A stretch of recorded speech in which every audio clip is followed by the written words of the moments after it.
아멘. 할렐루야. 우리 옆에 있는 분들하고 한 번 더 인사 나누겠습니다. 주님의 마음을 시원케 드립시다. 이렇게 인사하겠습니다. 주님의 마음을 시원케 드립시다. 오늘 예배함으로써 하나님의 마음을 시원케 하는 성도님들 되시기를 축복합니다. 오늘은 하나님의 경영이라는 제목으로 하나님 말씀 증거하겠습니다. 성경에서 하나님은 어떤 분이십니까? 온 우주 만물을 창조하신 분이고 창조한 만물을 세계를 지금도 다스리시고 또 통치하시고 또 인도하시는 그런 하나님은 온 세계를 경영하시는 하나님이라고 말씀을 드릴 수가 있습니다. 하나님께서 세상을 경영하시고 또 우리의 인생을 경영하신다. 그러므로 우리는 그 하나님을 신뢰하며 살아가야 한다는 것이 오늘 여러분과 나눌 말씀의 주제입니다.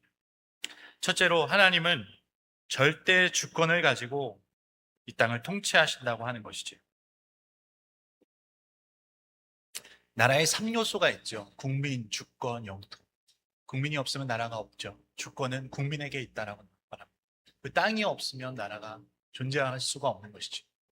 근데 성경에서 말하는 하나님의 나라는요, 하나님의 백성들이 있고 그 주권은 하나님께 있다. 그리고 하나님의 땅, 찬양한 것처럼 황무지 같아도 그것이 주님 계신 곳이라면 그것이 거룩한 곳이고 하나님과 함께하는 천국인 줄로 믿습니다. 오늘 우리가 이 예배당에 나와서 예배하는 이 시간도 바로 하나님의 주권과 하나님의 통치하심 속에서 우리는 천국을 맛보는 곳이라고 하는 것이죠.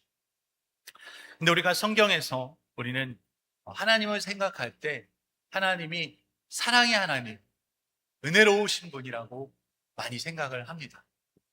근데 오늘 우리가 읽은 이사야 말씀을 보면 하나님은 어떤 분이시냐면 하나님은 심판하시는 분이라고 나타나고 있습니다. 인간을 향해 진노하시는 하나님. 왜 사랑의 하나님께서 우리에게 고통을 주시나? 왜 하나님께서 전쟁을 허용하시는가? 왜 하나님께서 이해할 수 없는 일들을 그냥 내버려 두시는가? 왜 하나님은 지옥을 만드셨을까? 이러한 물음표를 던지게 됩니다. 성경을 우리가 믿지 못할 일들이 많고 실제로 우리의 삶에도 이해할 수 없는 일들이 많이 일어나곤 합니다. 근데 오늘 하나님께서 우리에게 하시는 말씀은 24절 말씀에 만군의 여호와께서 맹세하여 이르시되 내가 생각한 것이 반드시 되며 내가 경영한 것을 반드시 이루리라고 말씀하고 있습니다. 이 반드시가 두 번이나 강조된다라고 하는 것은 하나님은 그렇게 하시겠다는 의지가 있고 또 하나님은 그렇게 하실 수 있는 능력이 있다는 것입니다. 우리는 아무 능력이 없어요. 하나님께 능력이 있다. 우리의 인생을 우리가 계획할지라도 그 걸음을 인도하시는 분은 하나님이라고 성경은 말씀합니다. 우리가 사업을 경영하고 가정을 경영하고 심지어 우리의 마음과 자신을 경영한다고 할지라도 우리의 인생은 내 뜻대로 되지 않는다. 휴가를 가도 아이들과 지내다 보면 제 뜻대로 되는 게 아무것도 없어요. 말씀을 준비해도 어쩔 때는 제 마음대로 안 돼서 한참 애를 먹을 때가 있습니다. 근데 하나님의 뜻은 반드시 이루어진다는 것이. 하나님을 믿는 하나님의 백성들은 하나님께서 반드시 축복하시는 줄 믿으시기 바랍니다. 옛날에 복음성가에 반드시 내가 너를 축복하리라, 반드시 내가 너를 들었으리라, 이 찬양을 참 어른들이 많이 좋아하고 많이 불렀습니다. 성경에서 하나님이 우리에게 약속하신 것이 반드시 축복하신다. 그런데 이 반드시라고 하는 이 축복의 그 말씀을 우리가 믿기까지는 참으로 어려운 것들이 많아요. 그 과정까지는 고난이 있고 때로는 그 축복의 앞에 보이지 않기 때문에 하나님을 이해할 수 없고 믿지 못할 일들이 많다는 거예요.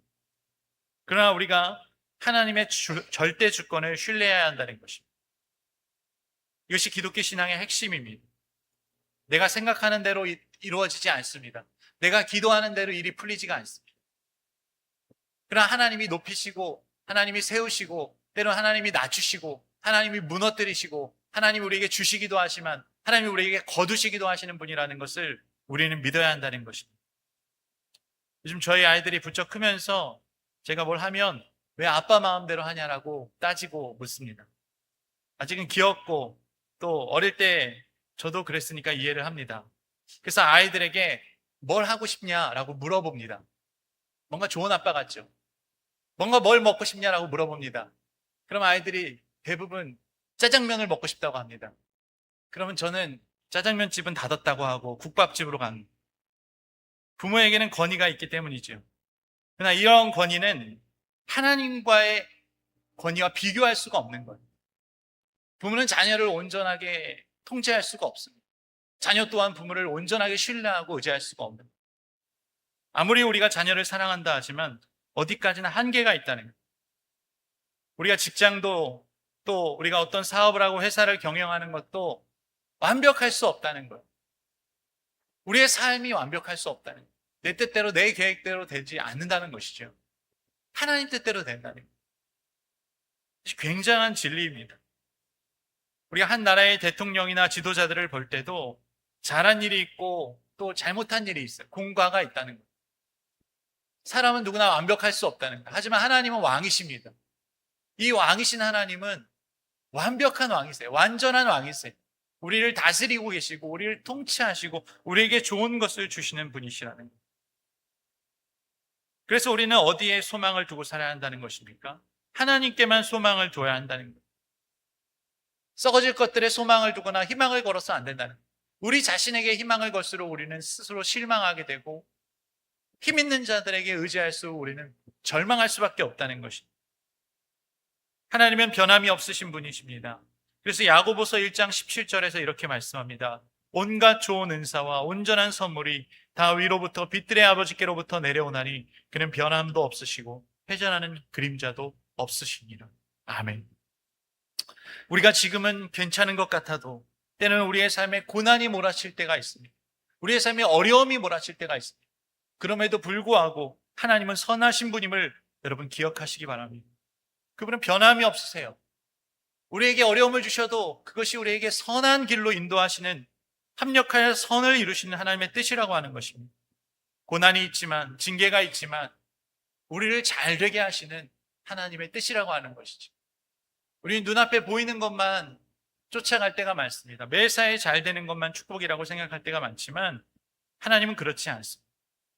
지금 좋은 것이 영원히 좋은 것이 아닐 수 있다는 것이죠. 지나고 보면 무엇이 좋은 것인지 참 모르고 불평하고 원망할 때가 많았다는 생각을 합니다. 하나님의 주권을 믿는 성도는요, 어떠한 상황에도 하나님께 흔들리지 않는 믿음으로 굳게 서 있어야 한다는 것입니다.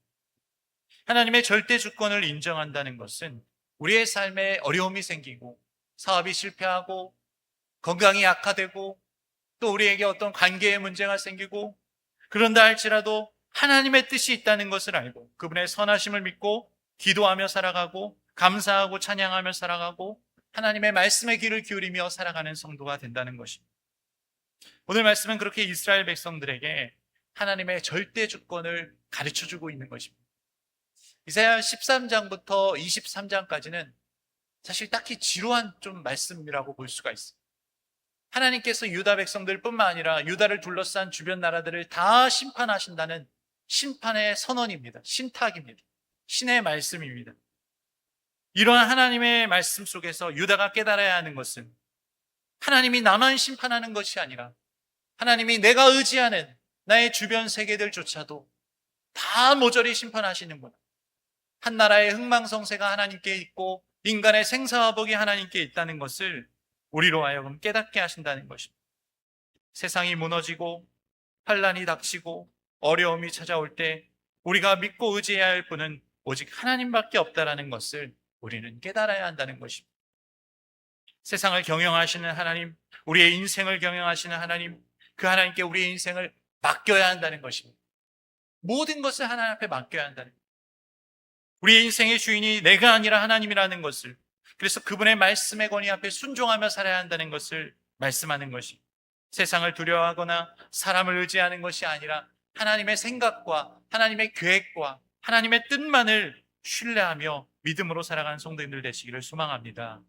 두 번째는 하나님의 경영 전략이 있다는 것입니다.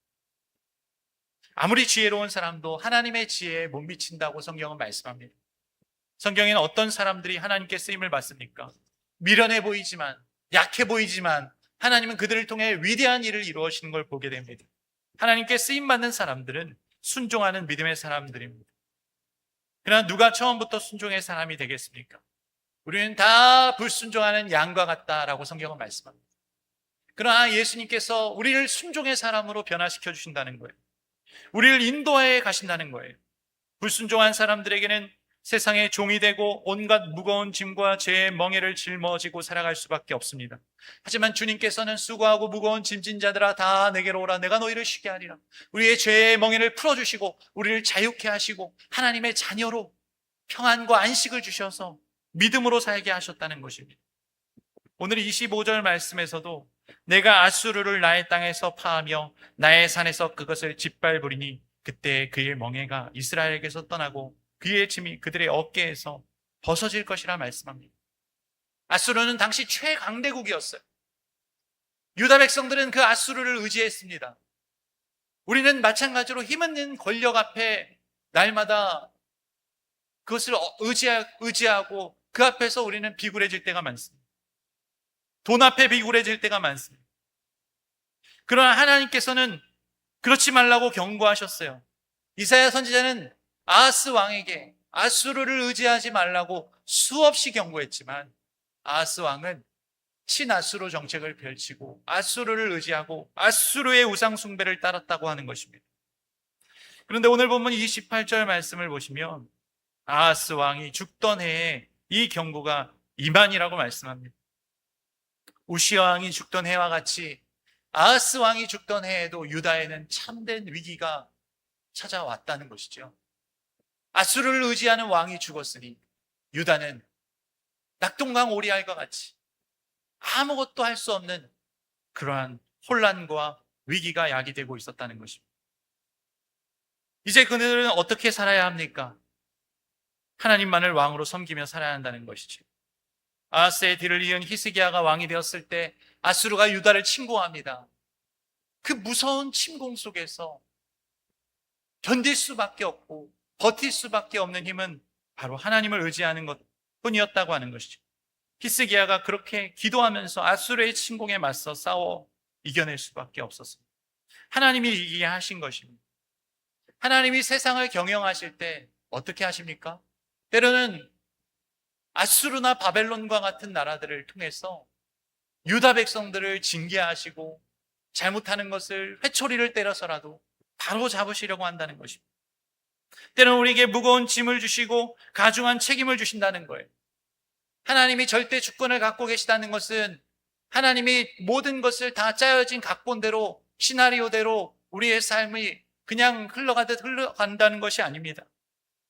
하나님께서 이 세상을 다스리고 계시지만 우리에게는 분명한 책임이 있다는 것이, 우리에겐 사명이 있다는 것입니다.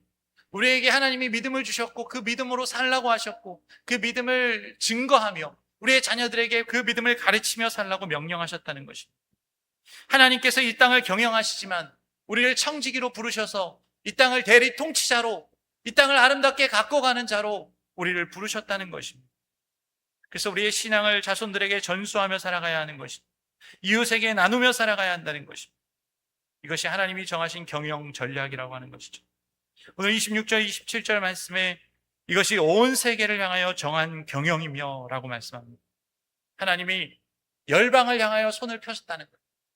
세상을 심판하기 위해서 하나님께서 지금도 통치하시고 간섭하시고 하나님께서 다스리신다는 거예요. 이것을 막을 수가 없다는 거예요.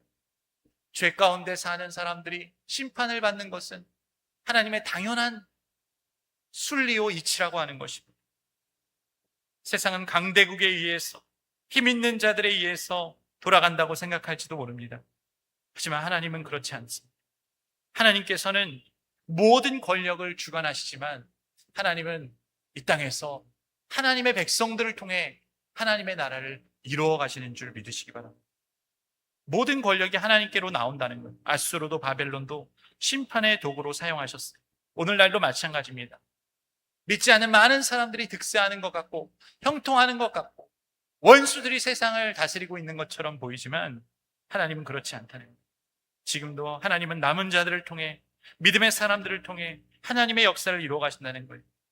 그런데 이런 역사를 이루어 가실 때 우리의 삶에서 만나는 모든 관계와 문제와 또 국방, 외교, 모든 경제, 모든 상황들을 통해서 우리 믿는 그리스도인들을 더 성숙하게 만드시고 더 우리를 믿음으로 이끌어 가신다는 것입니다. 이 세상의 불의한 권력 속에서, 이 세상에 경쟁하고 대립하고 전쟁하는, 갈등하는 세상 속에서 우리는 믿음으로, 사랑으로, 섬김으로 살아가도록 인도하고 계시다는 겁니다. 예나 지금이나 하나님을 떠난 결과는 축복이 아니라 고난이고 불행이라고 하는 것입니다. 지금은 믿지 않는 사람들이 잘 사는 것처럼 보이죠. 믿음이 없이 사는 것도 아무것도 아닌 것처럼 보이지만 그 결과는 무서운 심판이 있다라고 하는 것입니다. 아무리 전도해도 믿지 않는 사람들이 많습니다.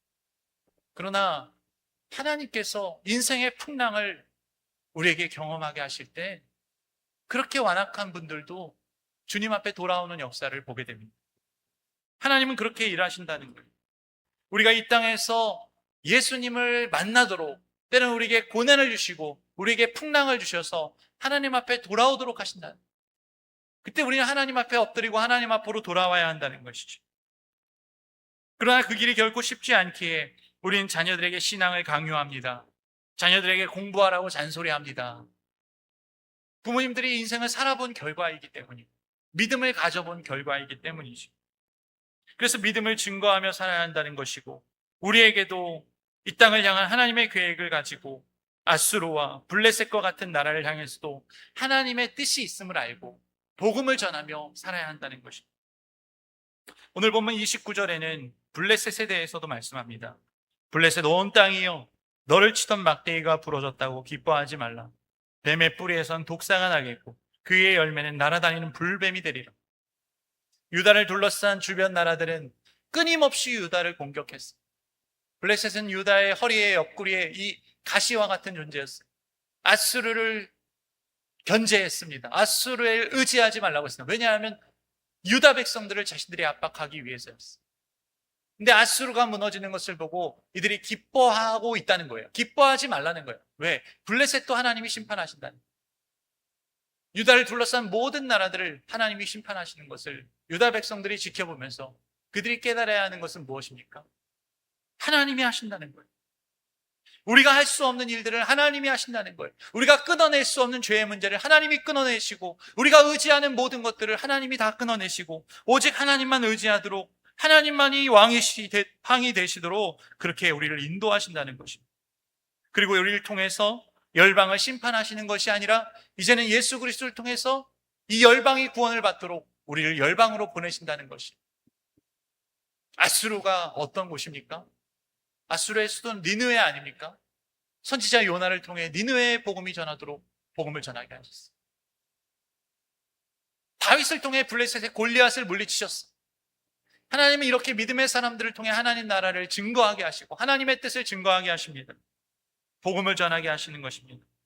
아버지의 마음으로 세상을 품게 하신다는 거예요. 우리를 위협하는 원수조차도 사랑하게 하신다는 것입니다. 그러므로 우리는 이제는 두 팔을 벌려 예수님처럼 세상을 품는 그리스도인이 되어야 합니다. 우리를 위협하고 우리를 압박하는 존재조차도 품는 그리스도인으로 살아야 한다. 이것이 우리를 부르신 하나님의 뜻이라는 것이, 요셉과 같이 애굽에 가서도 하나님의 백성으로서의 정체성을 가지고 믿음으로 하나님 나라를 꿈꾸며 이루어가는 삶, 바로 하나님의 경영 전략에 쓰임받는 저와 여러분 되시기를 소망합니다. 마지막은 하나님을 신뢰하라는 것입니다. 하나님이 절대 주권을 가지고 하나님이 경영 전략을 가지고 세상을 다스리고 계시는데 우리가 해야 할 일은 하나님을 신뢰하는 것, 하나님을 매 순간 신뢰하는 것. 그러나 우리가 하나님을 신뢰하기 때문에 교회에 와서 예배를 드리지만 우리 세상에 나아가면 하나님을 신뢰하지 못할 때가 너무 많습니다. 믿음으로 살지 못할 때가 많다는 거예요. 하나님보다 내 생각대로, 하나님의 말씀보다 내 마음대로 결정할 때가 얼마나 많습니다. 하나님께 묻지 않고 기도하지 않고 살아갈 때가 얼마나 많습니다. 구약시대의 고대 사회는요, 피 튀기는 전쟁의 역사죠. 그럼 오늘날은 어떻습니까? 오늘날은 영적 전쟁의 시대, 더 끔찍한 전쟁의 시대. 이미 핵무기와 살상 무기들을 제조해 놓고 그것을 터뜨리지 못하고 서로 위협하고 견제하고 있어요. 터뜨리면 그때 끝장입니다. 지금 어떤 시대입니까? 개인주의 시대. 사람과 사람과의 대화가 끊기고 소통이 끊기고 냉전 체제가 일어나는 시대입니다. AI 시대입니다. 사람과 싸우는 것이 아니라 지식과 싸우는 시대, 진리가 모호해지는 포스트 모던 시대입니다. 이러한 영적 전쟁의 시대에 우리가 해야 할 일은 무엇입니까? 하나님의 말씀을 붙들고 기도로 싸워야 한다는 것입니다. 다윗이 했던 말을 기억하십니까? 전쟁은 여호와께 속한 것인즉 그가 너희를 우리 손에 넘기시리라. 하나님의 백성은 아수르도 블레셋도 어떠한 것도 우리를 위협할 수 없다는 것입니다. 세상을 두려워하지 않고 믿음으로 하나님께 주시는 능력을 가지고 믿음으로 싸워야 한다는 거예요. 오늘 본문 32절 말씀을 한번 보시면 그 나라 사신들에게 어떻게 대답하겠느냐? 여호와께서 시온을 세우셨으니 그의 백성의 곤고한 자들이 그 안에서 피난하리라 할 것이니.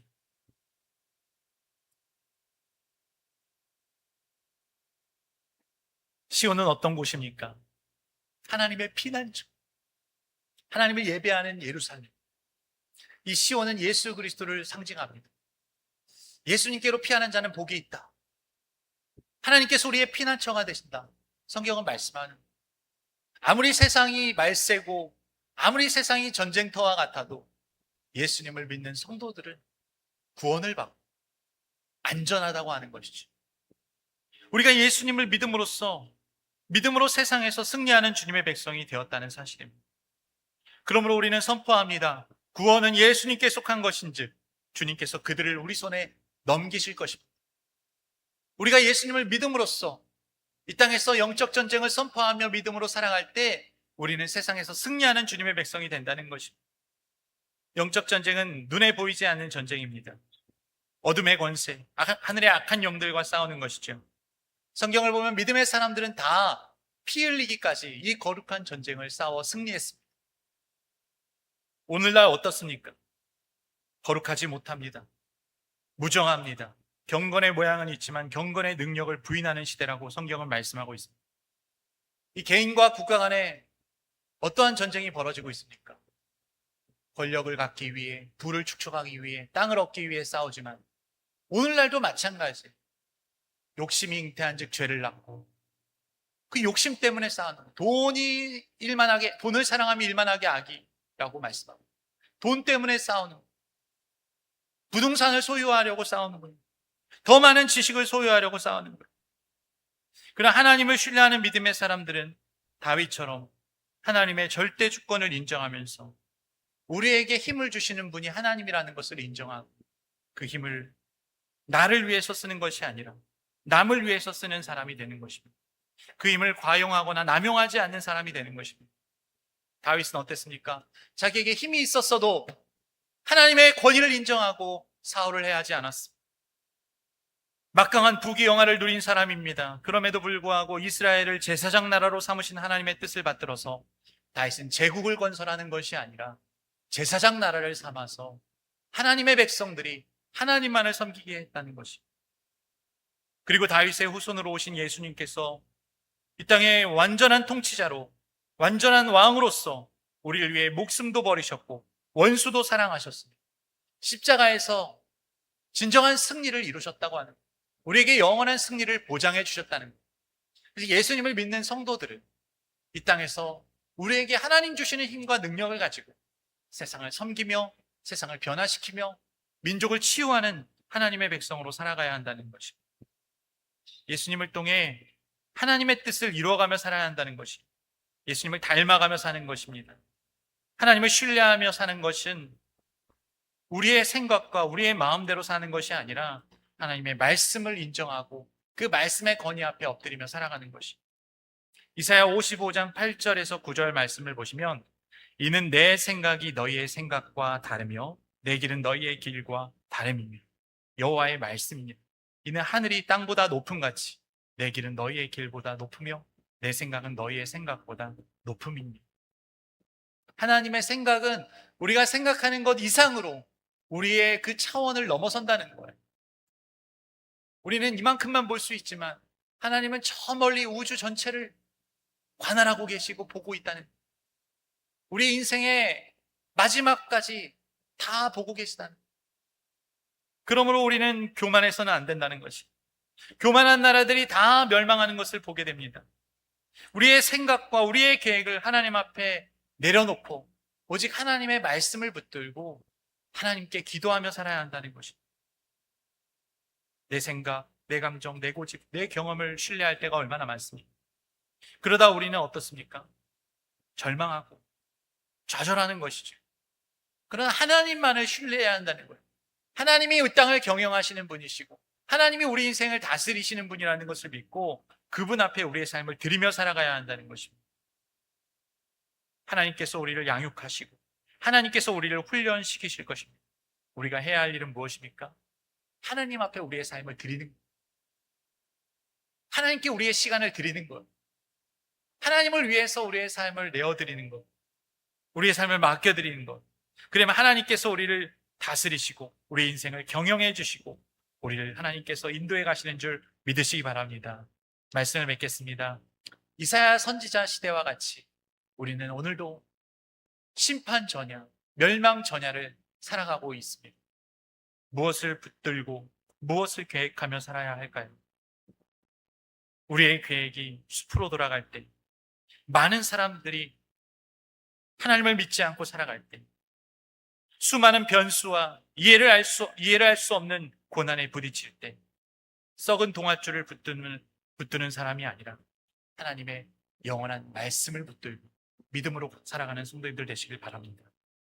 우리를 흔들어 놓는 주변 세계와 우리를 유혹하고 우리를 공격하는 많은 사람들 속에서 우리는 예수님과 같이 두 팔을 벌려 믿음으로 순종하고 주님께로 나아가서 하나님이 원하시는 뜻이 무엇인가를 깊이 묵상하고 기도하면서 주님께서 주시는 놀라운 은혜와 놀라운 계획들을 가지고 하나님을 신뢰하며 살아가는 저와 여러분 되시기를 주님의 이름으로 축원합니다.